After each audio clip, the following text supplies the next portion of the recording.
প্রিয় ভক্তবৃন্দ, আজকে আমি মহিষাসুর মর্দিনীর একটি পর্ব আপনাদের পাঠ করে শোনাচ্ছি। যদি আপনাদের ভালো লাগে তাহলে আমার ভিডিওটিকে লাইক, কমেন্ট ও সাবস্ক্রাইব করবেন এবং শেয়ার করবেন। শুরু করছি মহিষাসুর মর্দিনী।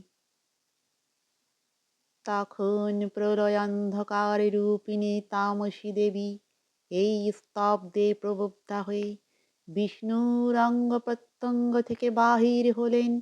বিষ্ণুর যোগ নিদ্রা ভঙ্গ হল। বিষ্ণু সুদর্শন চক্র চালনে মধুকৈটভের মস্তক ছিন্ন করলেন।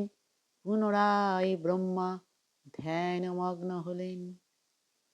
এদিকে কালান্তরে দুর্ধর্ষ দৈত্যরাজ মহিষাসুরের পরাক্রমে দেবতারা স্বর্গের অধিকার হারালেন। অসুরপতির অত্যাচারে দেবলোক বিষাদ ব্যথায় পরিগ্রহণ হয়ে গেল।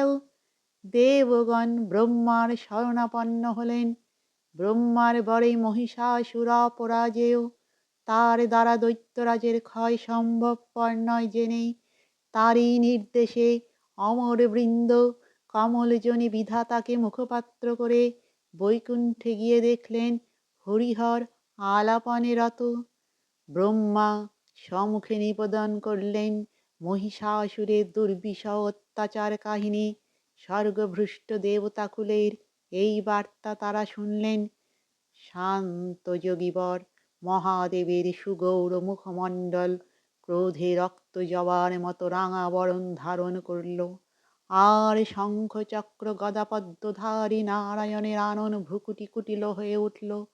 তখন মহাশক্তির আহ্বানে গগনে গগনে নিনাদিত হল মহাশঙ্খ। বিশ্বজনী বিষ্ণু রুদ্রের বদন থেকে তেজরাশি বিচ্ছুরিত হল। ব্রহ্মা ও দেবগণের আনন থেকে তেজ নির্গত হল। এই পর্বত প্রমাণ জ্যোতিপুঞ্জ প্রজ্বলিত হুতাশনের ন্যায় দেদীপ্যমান কিরণে দিংমণ্ডল পূর্ণ করে দিলেন। এই তেজরশ্মি একত্র হয়ে পরমা রূপবতী দিব্যশ্রী মূর্তি উৎপন্ন হল। তিনি জগন্মাতৃকা মহামায়া, তিনি আদ্যা দেবী। নম চণ্ডী, নম চণ্ডী, নম চণ্ডী, নম চণ্ডী, নম চণ্ডী।